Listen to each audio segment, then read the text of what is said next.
Today's video we're going to go through the Dark Phoenix Jaara in the co-op battle.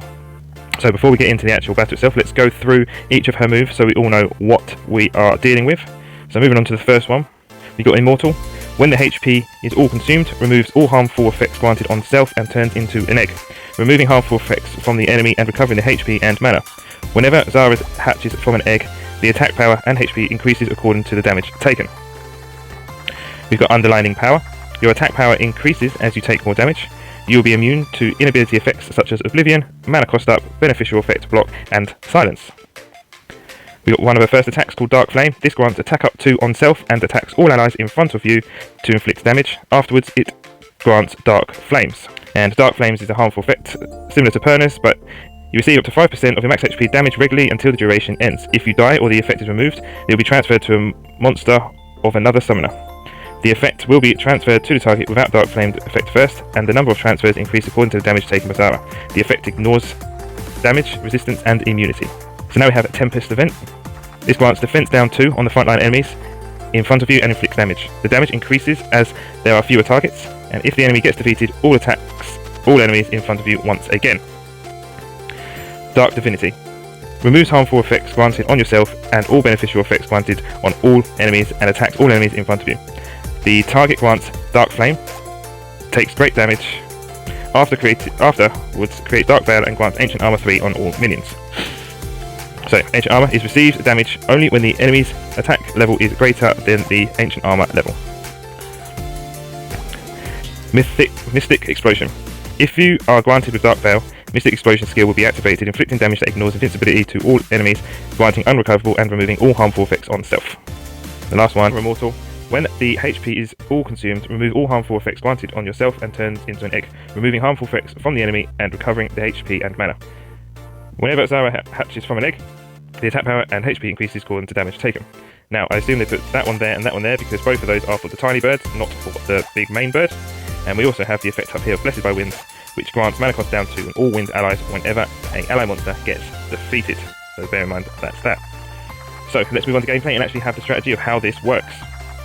So this is the team that I use. I use Konomiya, Bernard, Megan and Chloe on the front line. Then I've got Galleon, Verdihill, Barb King and Faye on the back line. We'll go through what I do and why I've got them as we go through the strategy. So let's crack on. Well, before we go into it, just want to have the look at the top time bar and just put out what the attacks are on the top and the best quick overview strategy of what they do. So attack number 1 and 3 is the move Dark Flames.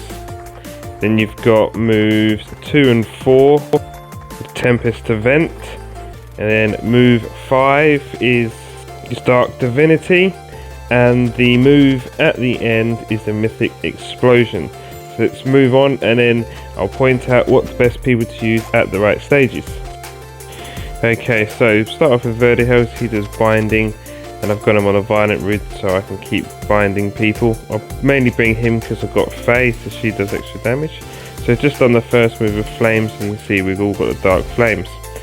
And at that point is when you want to start taking out the little ones, because the little one's ability, Immortal, once you kill them, they actually cleanse you from your flames and they go to the opposite side. Of course, as the battle goes on, it will increase, but that's what the Immortal of the little ones do.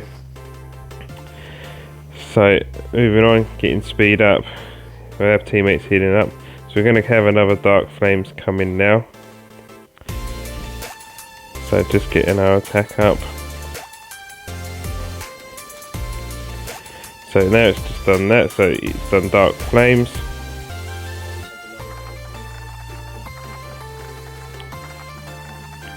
Just getting the speed and attack up. Just going to do Dark Tempest, where we're going to invincibility in that because we don't want her to kill anyone with that as she gets another turn and does it again. As you can see, I'm just letting her know that I've got invincibility there.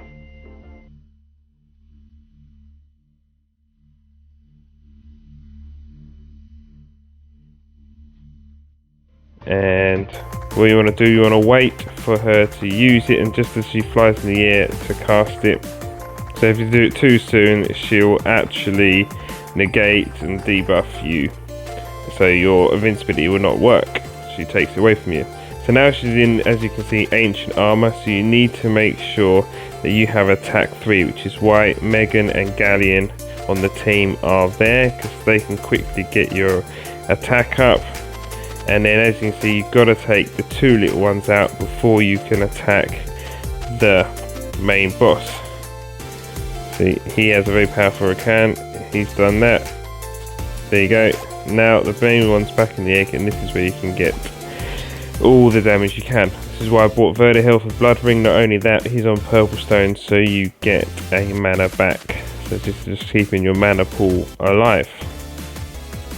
And then once this red bar goes off at the top, all the debuffs on each bosses are cleansed, and the whole thing resets. And because you've done it one time, the damage now increases this round because you keep hitting them. So she'll hit harder, and you just got to keep doing the same thing. So ideally you want to kill the little birds after she does the flame. So if we wait here, that she's about to do the flames.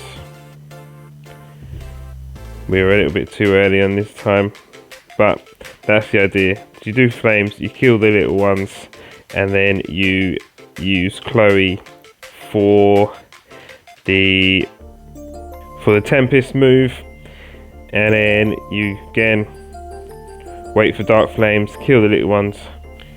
Then you wait for the Tempest event again, where you will use invincibility, and then you will wait until Dark Tempest comes, wait until she is in the air to tap your invincibility again, and then you want to kill the little ones as quick as possible, but making sure you have to save a Galleon and or a Megan, because you need attack 3 up to kill the 2 little ones. And you've only got until the green bar hits the end before the boss smushes you. So I'm going to speed this battle up now so you can see the rest of it and how me and this gentleman managed to get to the end. If you've got any other teams or suggestions and ones that you help, by all means leave us a comment down below, because I'm sure everyone will be enlightened to see other people's point of view. Give us a like and a subscribe, and check out the rest of my rune guides. I've got most of the rune guides and all of my people in the team here, so check out the link below and enjoy the show.